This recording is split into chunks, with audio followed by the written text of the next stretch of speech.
Good afternoon, CBF friends. We are grateful that you have chosen to join us this afternoon as we meet some of our field personnel and talk about the ways our congregations can use field personnel anytime and not just during the pandemic.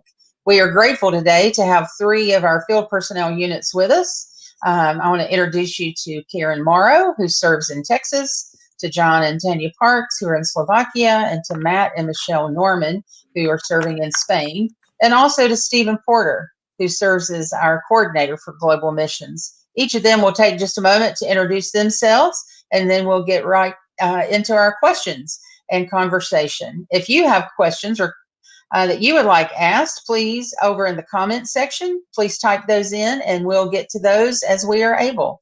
Again, thank you for joining us, and we look forward to being in conversation with you today.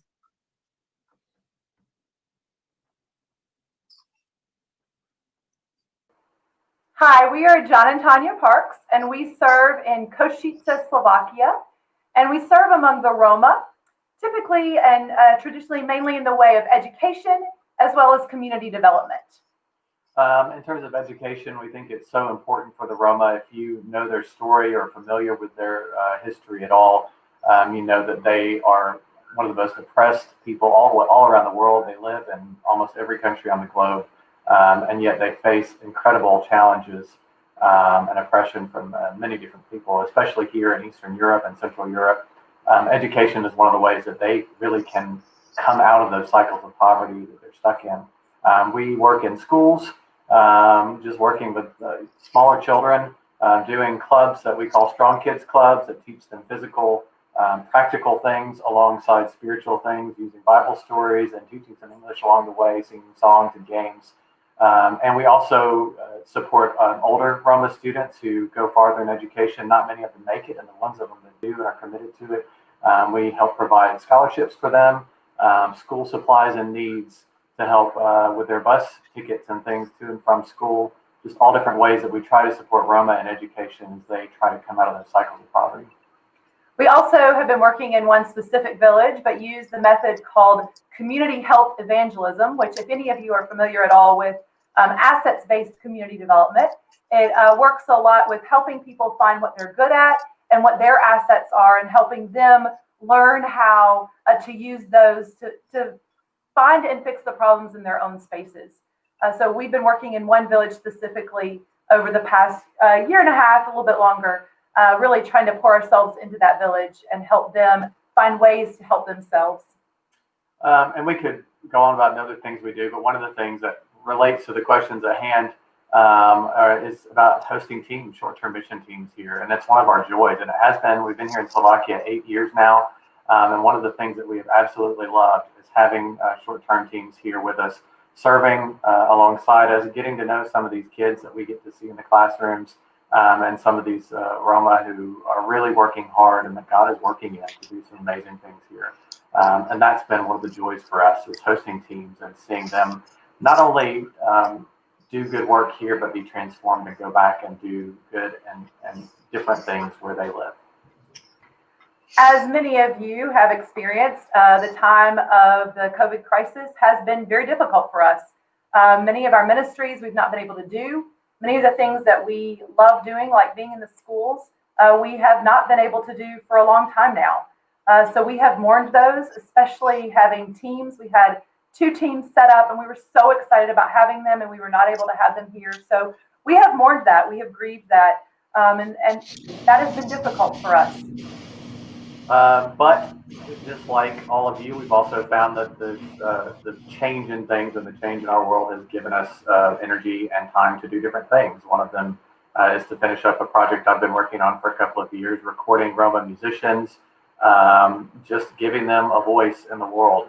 The music of the Roma is one incredible aspect of who they are. There's so many of them that are musically talented and gifted in many ways. And I found myself listening to their music and saying, I wish other people could hear this. And I thought, you know what, we can make that happen. So we've made recordings of different musicians here and put those on together on a project on a website called the Roma Voices Project. And we've had more time during the pandemic to work on that and to get that project together. Another thing that we've had enough time to do, because we haven't been in the schools, is to take the curriculum that we've been using over the past 2 years in the schools, this Strong Kids curriculum, and begin to try to get it down on paper and get it ready so that if there are other people, not only in Slovakia, but around the world that might be able to use this curriculum as a jumping off point for their own ministries, we're trying to get that in a place that we can get that out to folks that are the things that we've been able to do, then we can give on and pour out more. A lot of the programs and things that we have not been able to do, like our clubs and schools and things, have given us extra time to connect with people individually. Although sometimes that's been over Zoom or Skype or whatever, or in small groups, to really invest back into relationships and to spend time with people because we haven't been burdened by making sure that we get to this particular project or that particular program because they've all been canceled. So it kind of helped us reprioritize and bring things back into perspective in that way. And that was very helpful.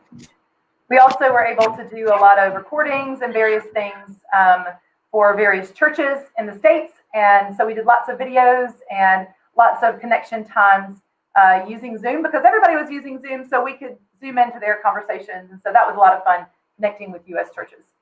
So that's a little bit about us.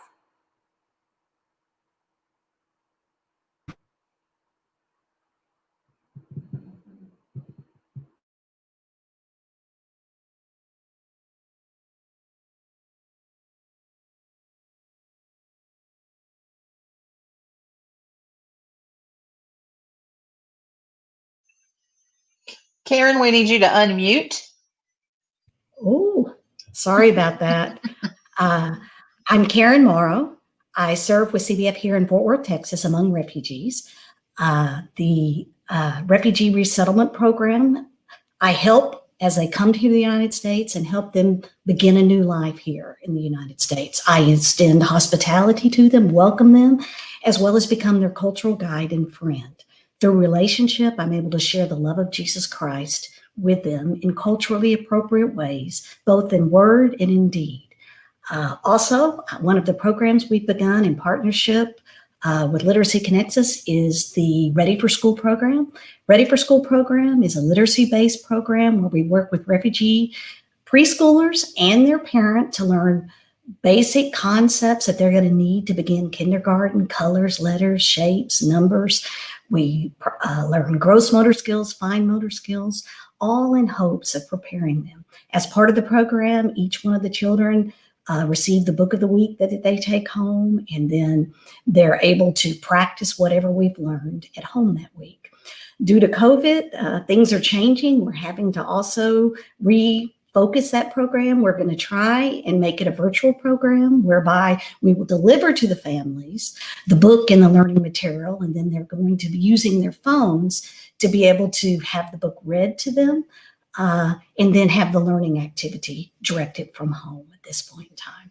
Another one of the programs we've been doing is our Hope Library, which we've established in a church across the street from one of our apartment complexes where many refugees are resettled.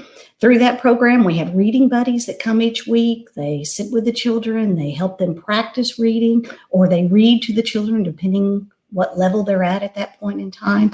But many of these families that we're working with didn't have literature in their home language or even access if they had it. They also don't have books within their home. So this is part of an educational program that helps them learn to read so that they can succeed in school. COVID has opened up a lot of new opportunities for partnerships this summer. We've been able to help provide food where needed. I've worked with another one of my partner agencies, and we were able to distribute toiletry kits as well as cleaning supplies to widows and to single parent households that perhaps were struggling during this time. We've also been able to help a little with rental assistance for several of the refugee families that have come, but that has all come as a result of the CBF COVID relief funds that perhaps many of you have contributed to. So I thank you for that as well. A lot of the ministry that we do is just walking along refugee families in times of celebration, in times of mourning. They've lost community. So we rebuild that community and help them restore their lives here. It stretches me in new areas that I'm unfamiliar with. One of the sad situations now is I'm working with one of my refugee families with a terminally ill baby, and just having to walk through that and helping them find the resources that they're going to need when the time comes, currently, as well as when the time comes that they will be burying their daughter. So all of this is possible because of your generous gifts to the Offering for Global Missions. You allow me to have a long-time presence and walk alongside these families. Sadly, right now, I'm not receiving any mission teams. In the past, I'd love to have teams come. They lead special events. We've had VBS programs, music camps, all different types of things for the refugee children and families. But right now, there are opportunities still virtually that you could help. You could help teach ESL perhaps in a small group virtually, or even one-on-one with a refugee from their home. Also, you could read to children. You could choose whatever books you possibly have at home or from your local library. We can match you up with a refugee family, and you could just share stories with them as far as that goes. Those are just a few of the things that you have enabled me to do as the presence of Christ here in Fort Worth. Hi, we're Michelle Norman, and we serve in Barcelona, Spain.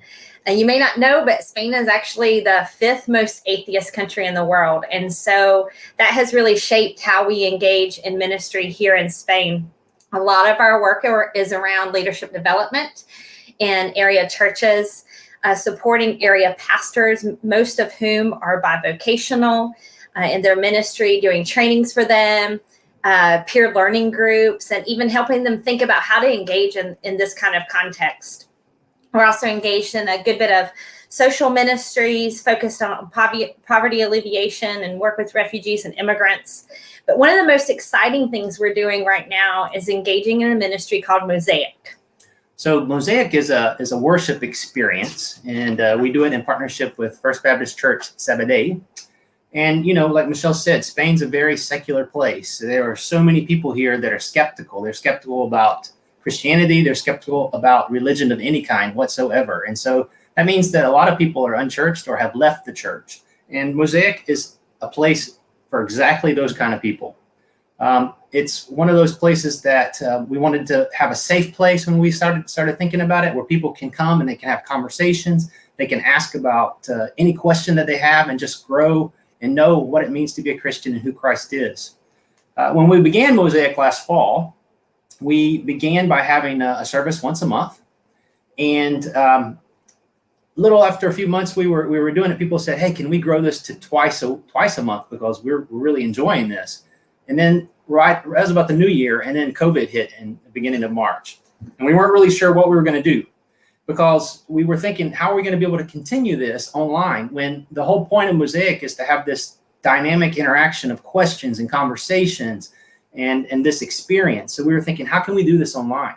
So we got a team together and started thinking about it, and we started doing Zoom. We started using Zoom.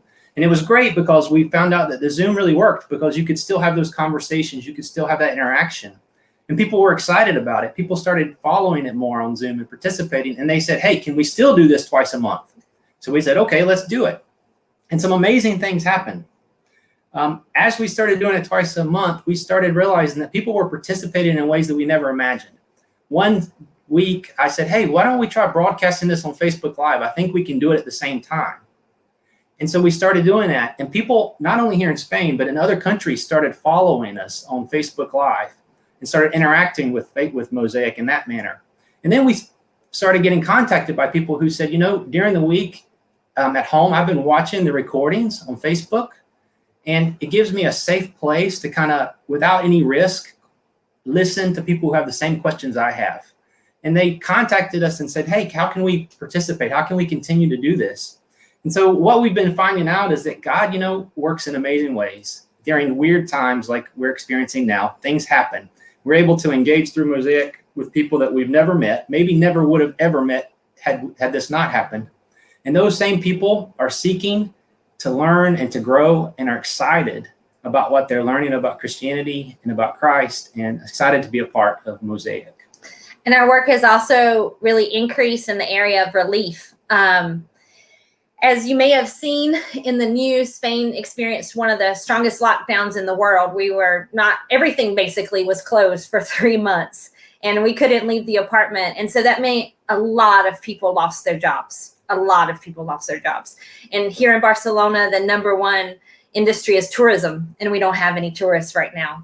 So the lines are now really long at social services. The lines are long at food banks. And by being here and by the funds that we have through churches, CBF churches, we have been able to respond financially to several area churches that we have partnerships with so that they can help people they're in contact with. We felt that was a great way. They have a relationship with these people, and they can give that direct support to a number of people. We've been able to respond financially to several ministries in the area. We provided things like rent assistance and fresh fruits and vegetables to people who otherwise wouldn't have it. One of our good refugee friends applied for social assistance back in June and still has not received not €1, and they are out of work. So they have no way to pay rent, no way to buy food except the food they get from the food bank.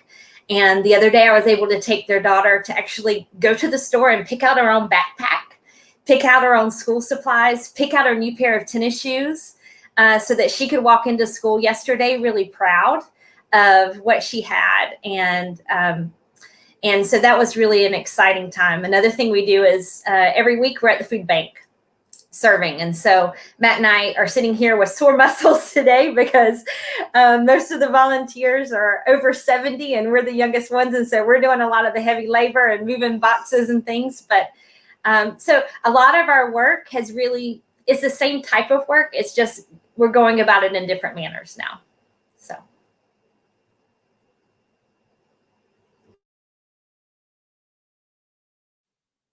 Thank you all so much. It was great to hear from the Parks and the Normans and Karen Morrow. It's always exciting to hear about the innovation that's going on the ground. Again, my name is Stephen Porter. If you don't know me, I serve as the coordinator of global missions for CBF. And a long time ago, now it feels like, I served in the field on our urban team in Miami at a ministry called Touching Miami with Love. Which continues to do great work today in that community, for which I'm very grateful. But when we talk about global missions, we really talk about three primary commitments: to cultivate beloved community, to bear witness to Jesus Christ, and to seek transformational development. And we do those things, we live out those commitments in the context of global poverty and global migration and a global church. And I think in listening to our field personnel just here for the last few minutes, you've already heard about how that work continues. And perhaps in some ways, how the pandemic even underscores the importance of that work and of our strategy of placing field personnel like John and Tanya and Karen and Matt and Michelle for the long haul in places where they can build relationships. I wanted to give you a couple of other examples in this season of adaptation, we might call it, in response to this strange season in which we find ourselves in. We have agricultural development projects such as Rick Burnett, who works with in sustainable agriculture down in Florida among farm workers. And one of the things they did is they have a large community garden.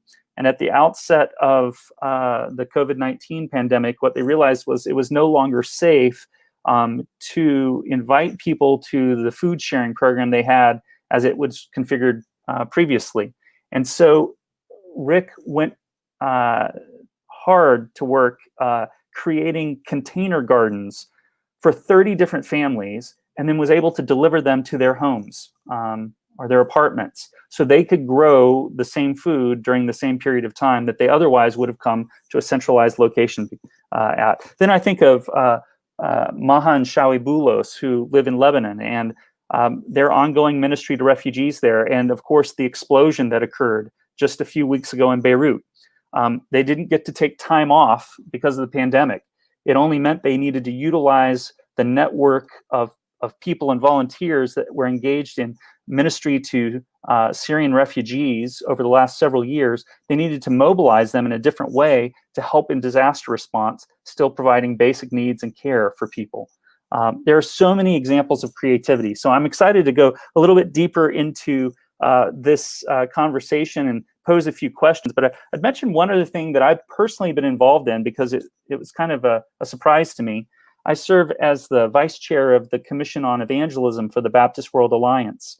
And the staff really felt that there was a need in the area of witness and evangelism to stand up virtual, the staff being the BWA staff, to stand up virtual schools of evangelism in parts of the world where the patterns of evangelism have been disrupted due to the pandemic. And so it's been a really fascinating experience for me in the pandemic to be deeply involved in the fashioning of new training for evangelism in the midst of a pandemic with a committee of people from all over the world and all the challenges that entails in some ways, and all being done by Zoom. But we are excited about what the spring will bring in terms of that work. So I just wanted to underscore that there's a wealth of work going on that's made possible through your gifts to the Offering for Global Missions. And so I want to ask a few more questions and get into a little bit of a roundtable discussion here with our field personnel. So my first question, I think I want to pose in particular to someone else than Matt and Michelle, because there was something particular about what they were saying when they were discussing Mosaic, about what they were learning already in this time, whether it was a new approach to ministry or a new mindset or something along those lines. So I want to pose that to someone else. And I'm going to go to John and Tanya and ask you all to comment. During this strange season of the pandemic, when other things have been eliminated in terms of possibilities, what have you learned about your approach to ministry that's been different?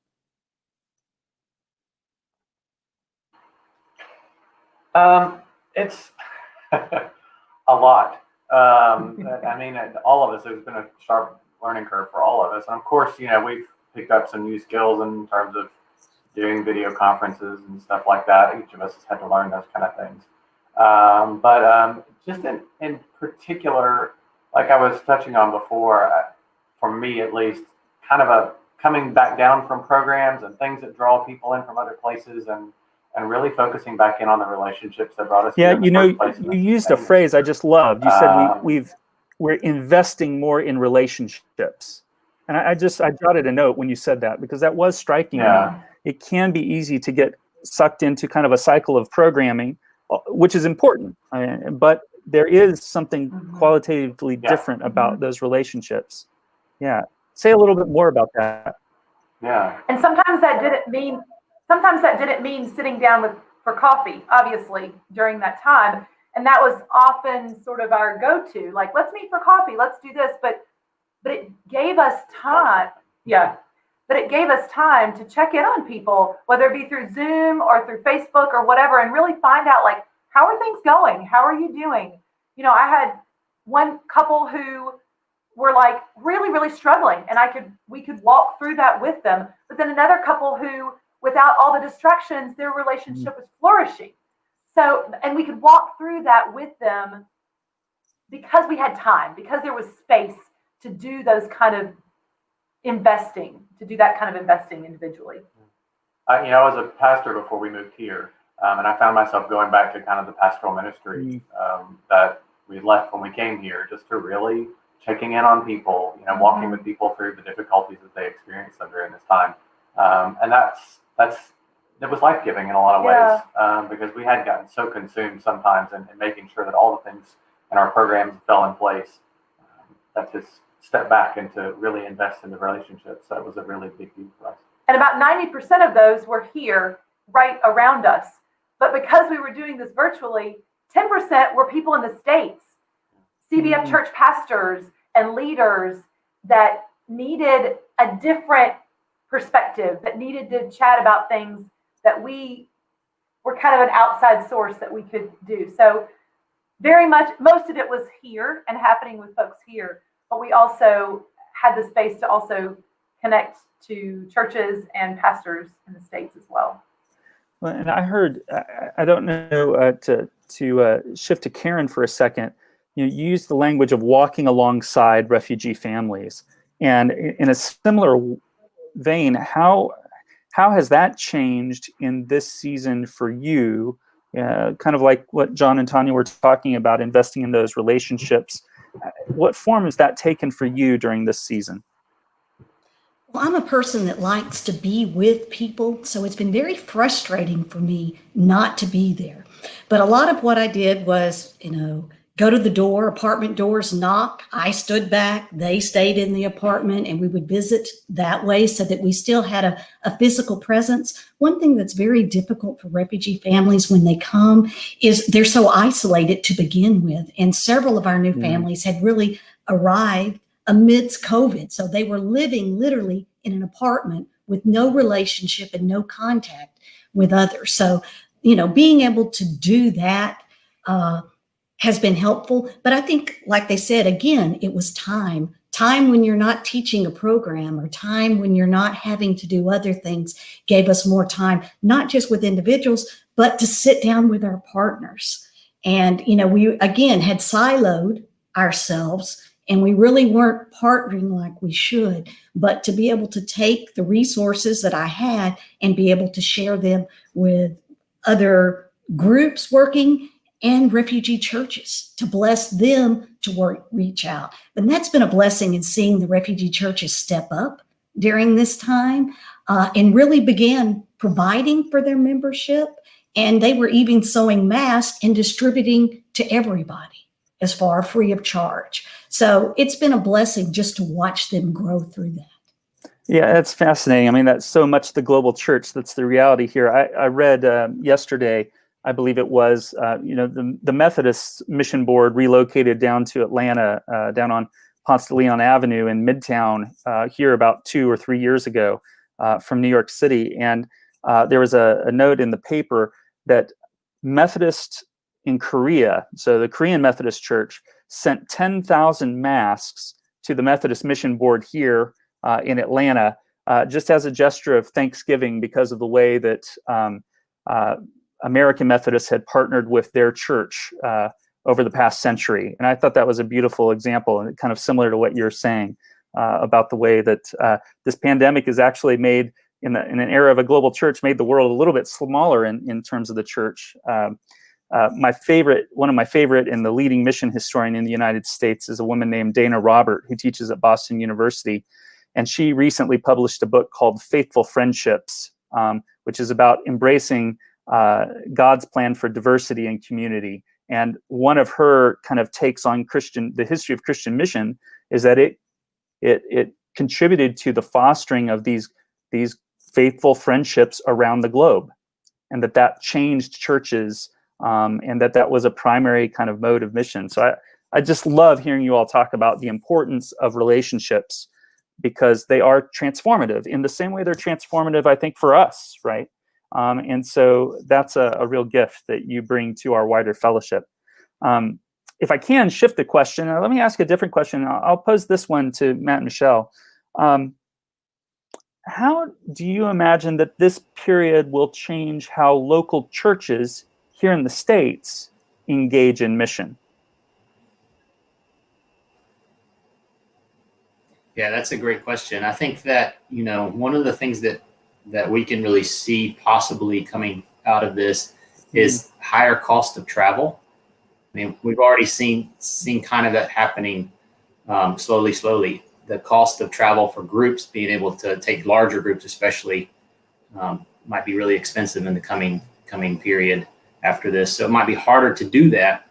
And so one of the things that, that means is it's really important for local churches to have some kind of partnership with field personnel, who know local partners, relationships that can help direct. Hey, here's a specific way that we need a team to come do this, or here's a way that you can actually help us on your side of the ocean by gathering this material or these kind of trainings online that we can do together. Things like that. I think we're going to have to be creative in the future, and hopefully the connections and the questions, because of like we've been talking about, the relationships that we have locally around the world, will bubble up really strategic ideas, ways that can be local churches around the world can specifically help and make really good use of the resources that we have going forward. And really, access might be an issue. Right now, no one can come to Spain unless you're a citizen or a permanent resident.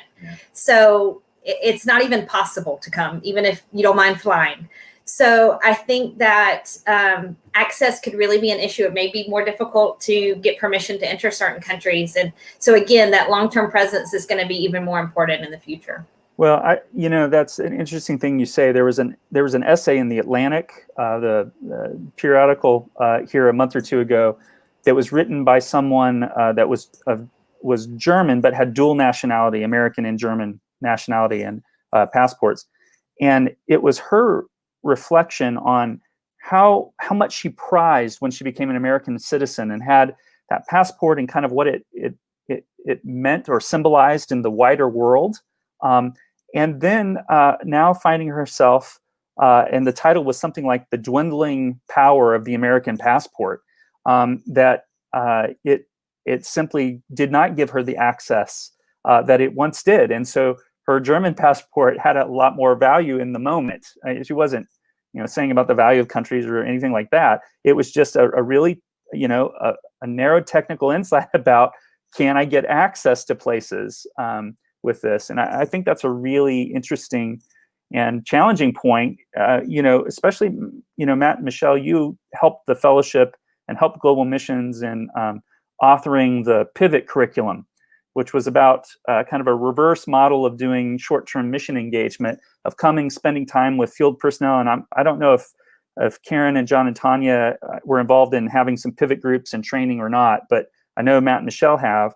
But the point being, learn how to read a community, right, with the eyes of mission, and then pivot back home so that you see your own community. And it does seem like, wow, there is a need for that sort of work, and even consultations might be useful. Ellen, if I can suck you into a question too, you've told me about, I believe it was a project at Second Baptist Memphis that they engaged in the local community. Could you say a word about that? Mm-hmm. Yeah, they've done several things. He'll be one of our guests in our October CBF conversation. They began a partnership with within the community for a community garden, and that led to a fantastic relationship cross-culturally and with great diversity, particularly of two women, and they began to write about their story some. But it also led to the idea of some micro-enterprise. And so in another community, they worked with that local community and a housing authority to put in some beehives so that the people could begin to not only have honey for themselves, but they were teaching children how to do some micro-enterprise to help pay for things, and the importance of budgeting and that kind of thing. And so they really have thought extremely creatively about how during this time, but also how they're going to move forward with that. Part of the pandemic has allowed congregations to be able to let go of some toxic practices that they've had, or some that they have had that are no longer really viable ministry opportunities, to be able to let those go and to begin to focus on pieces that the congregation is really buying into, that it's not just a one-off kind of thing, but are really looking for long-term investment, like the Normans have talked about as well. Well, can I say something? Please Stephen? do. Yeah, join in. I just think that this time is showing us how valuable and how important it is for us to be in relationship, for us as long-term field presence, to be in relationship with the churches in the States and vice versa.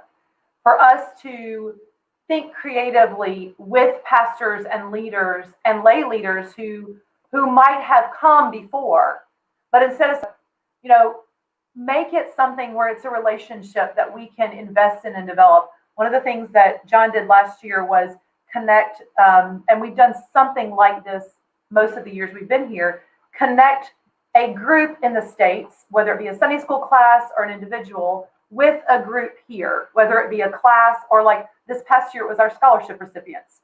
So the students who receive scholarship money from us, or not from us, from you as CBF, were in relationship, in like a pen pal relationship with individuals in the States. And so we have to start thinking more creatively about engaging churches and field personnel engaging with each other.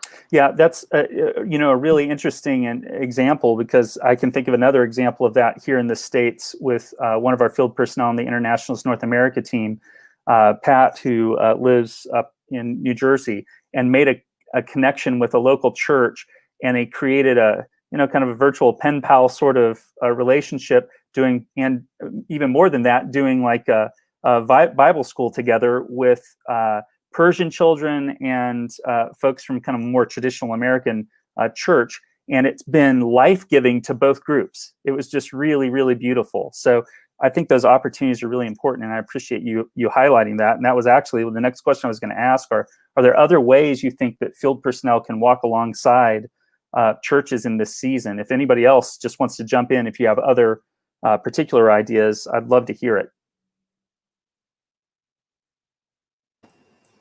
Yeah, we've seen some colleagues, and we've done things like this as well, teaching Sunday school, guest Sunday school teachers for a small group. We've done a lot of meetings with youth groups and children's groups. Actually, the pandemic's the perfect time to do that, because a lot of your groups meet in the evenings, and that means it's middle of the night for us. And if we don't have to get up in the morning, then it makes it even easier. But we're willing to stay up late even if we do. But we, are willing to connect with those kinds of things. And I think now the great thing is churches understand the tech. We had to learn technology when we got here to be able to communicate with family and friends. And now churches are learning how to do that on a wider scale. And so we're here, we're ready to connect in ways like that. Yeah, I go to a fairly small church in the city here, and we were not the most high-tech church before, but we had to develop skill. And so once upon a time, we connected with one of our Encourager Church, or we are an Encourager Church to some field personnel, the Zivanovs in St. Louis. And, we kind of had a really old LCD projector that was huge. And it was kind of like MacGyver had hooked up with tape and some gum and, paper clips to make this pull off. And no one thought it was going to actually work to have them kind of interact with us in worship. And when it did, we thought it was our own miracle, right? But now we're a lot more savvy about such things. And so I think you're exactly right. And I think at the beginning of the pandemic, in the spring, pastors, because the pastoral care needs were so great on the front end, that pastors were pretty protective of their pulpit, and rightly so.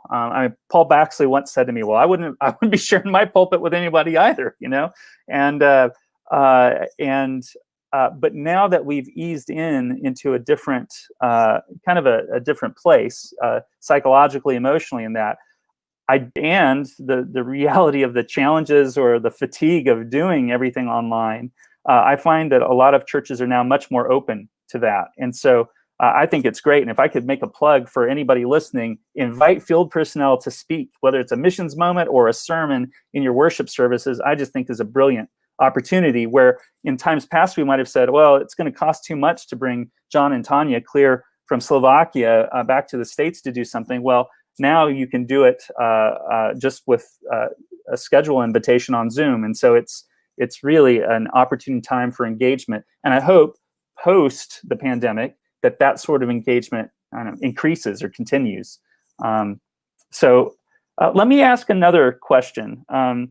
When we're thinking about the longer term, and I think it may have been Michelle, you talked about travel and access. I certainly think that that's part of one of the challenges that we're going to have to work through. We have lived in an era not only of a global church, recognizing that there are more Christians outside the West than there are inside the West now, which has probably been true since the 1980s, but we are a little slow on the recognition of that reality. But we've also lived in the era of what we've often called the missional church. and particularly a focus on a local church's engagement in the larger world.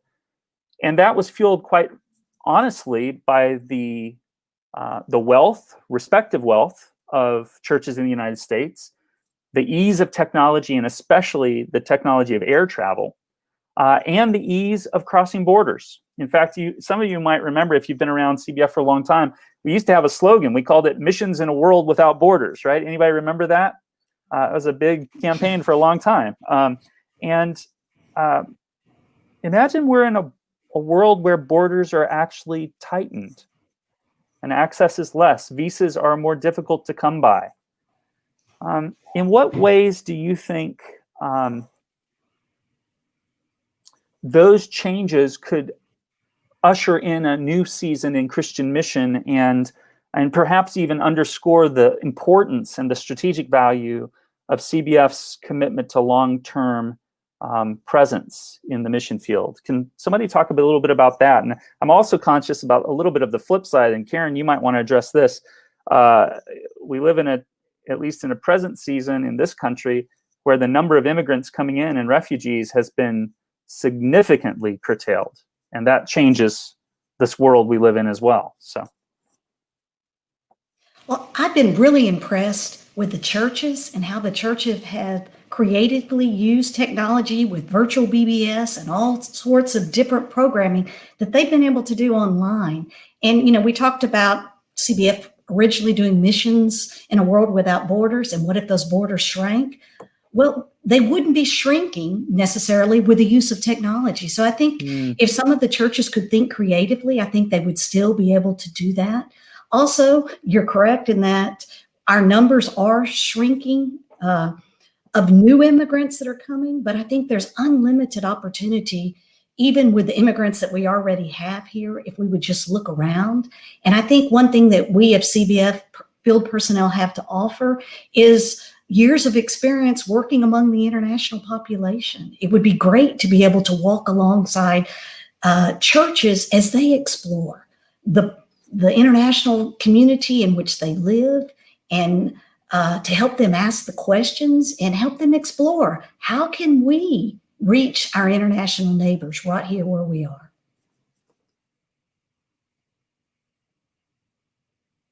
Thank you for that, Karen. I wonder, does anyone else have some comments about that as well?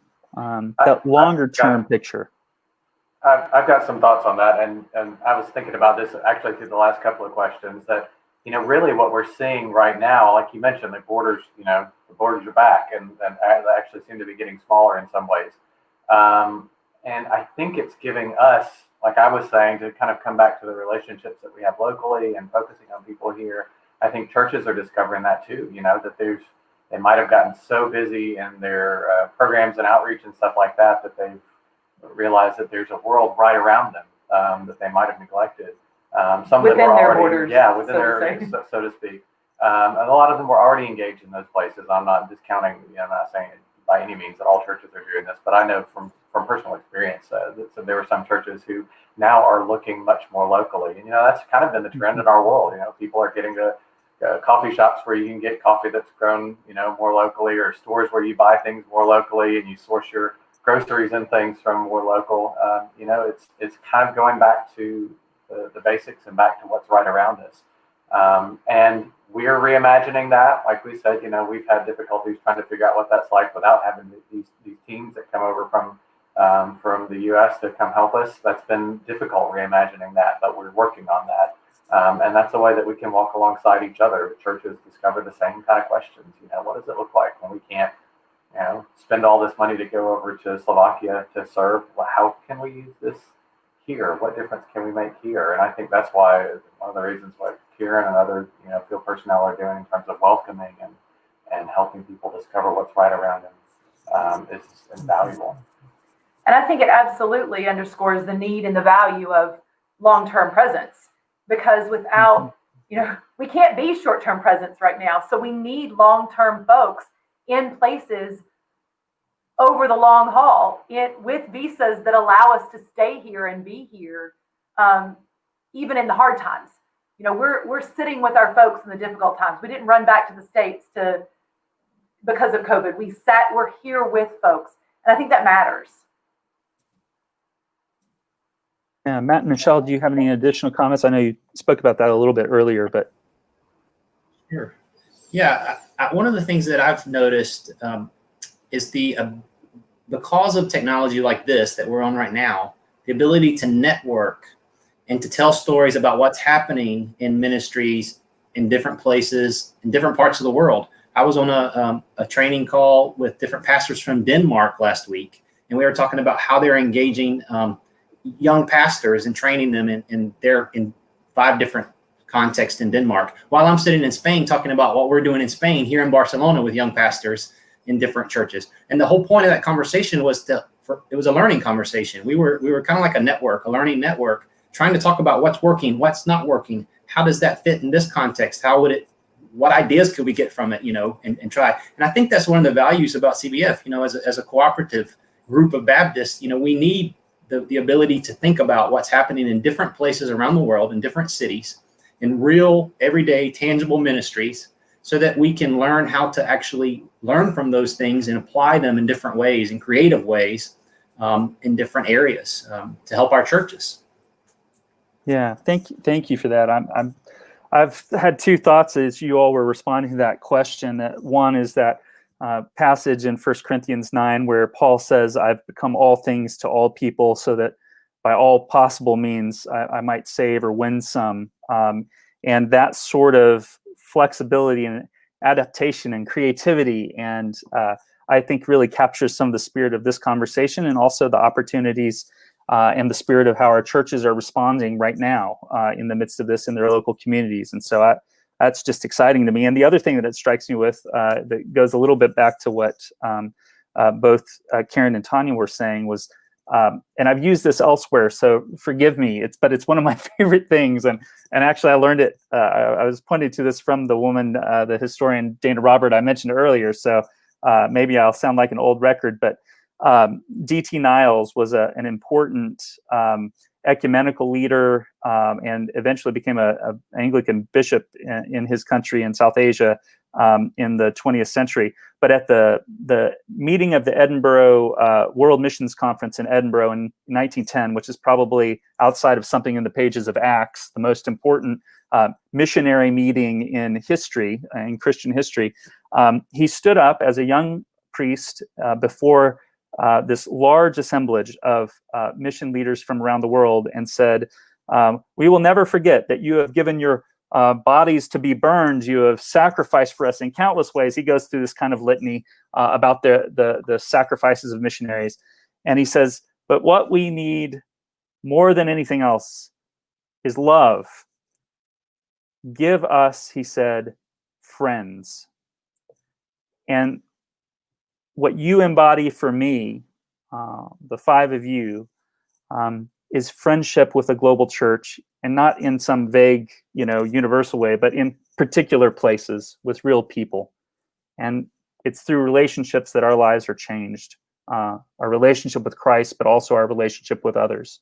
And so I'm so grateful for your testimony today, and what I've learned from you, and what I learned from you getting to see your work, every day of the week. And so I'm grateful for that and for this conversation. And Ellen, if we could turn it back to you and just also say thank you to you for envisioning these sorts of conversations. I'm really grateful for that as well. Thank you. Thank you, Stephen, for your participation in this, and particularly for our field personnel making themselves available for today. We will use several other field personnel throughout the 6 series that we'll be doing. But one of the questions I had for our friends here is, why do you choose to continue to stay with CBF in this type of format as career field personnel? And if others are looking to get into this ministry, what words of wisdom do you have for that? And let me add that by saying you only have about 1.5 minutes to answer that question each. Sorry for that. So not sure who wants to start for that, but if you'll just jump in and share that good word for us. Well, one of the things that Michelle and I we value about CBF is our missiology, the way we approach missions. It's a really unique approach, this asset-based approach that we start with listening to the community, learning culture, listening to the dreams and hopes, really exploring how God is working through the local church in the community, and helping come alongside and help those dreams become reality in the best way that we can. And we can't express how unique that is, that we value our local partners in this way.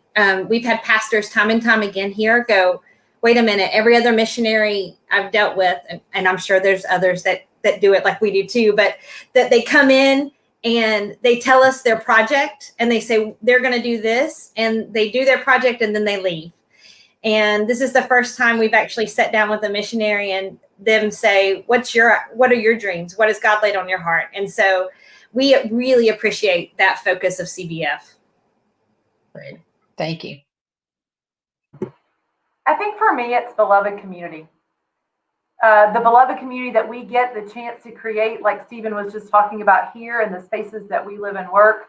The beloved community that CBF offers us as field personnel, the way you hold us up. And I don't mean like hold us up on a pedestal, but the way that you put courage into us, that you believe in us, and so we believe in ourselves. That's really important. And so that beloved community is really important to me. And it's why we do what we do. Not to be held up on a pedestal. Thank you. Karen?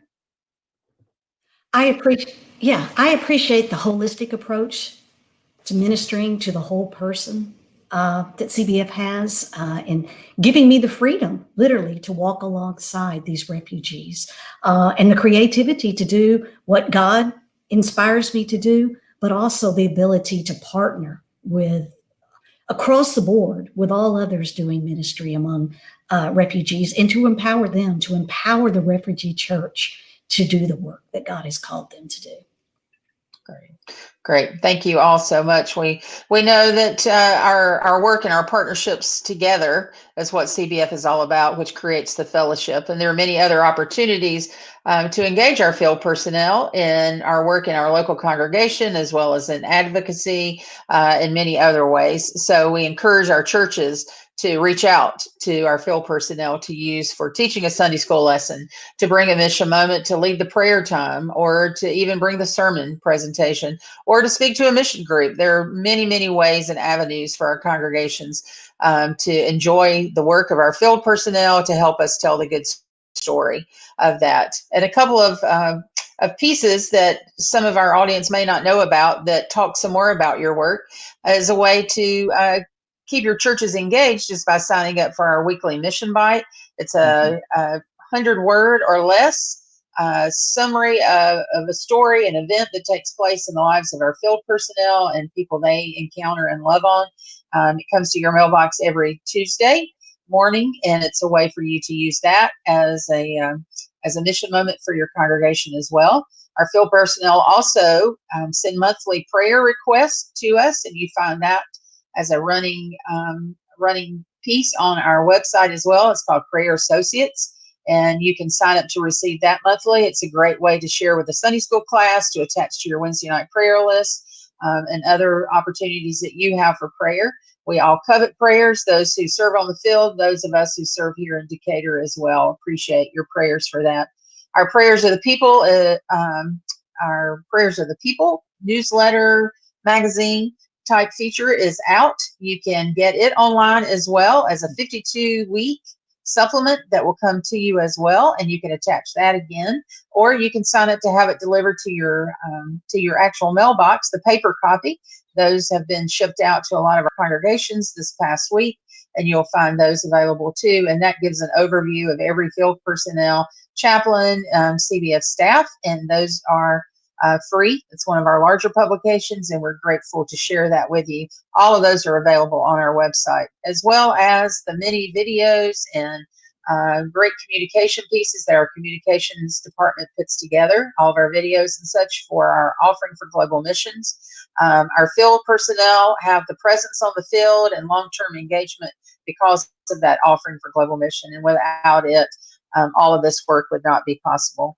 And of course, the last one is one of my personal projects, the Encourager Church program, which I love. It's the Encourager Church ministry that partners a field personnel with a specific congregation for you to continue not only praying and loving them, but also finding ways for short-term engagement as well as long-term engagement, helping them on the field as well as them helping you in your local congregation. So it's a real relationship.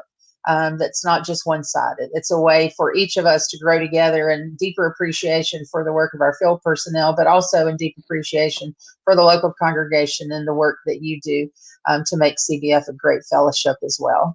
So as our time draws to a close, we want to thank Matt, Michelle, John and Tanya, and Karen, as well as Stephen for joining us today. We so appreciate you. We appreciate Wes, who's behind the scenes making this event happen, as well as our communications department for Carrie and Aaron for their pieces of getting this together for us. So thank you. This will be available on our website that you can share at a later time with your congregation or with others. And you can join us in October when we'll do this again. We'll be featuring 4 of our local mission ministers, as well as another field personnel to talk about local missions and the engagement opportunities for us as we move forward, as we look forward to what God has in store for us as we move forward into an exciting 2021, we hope.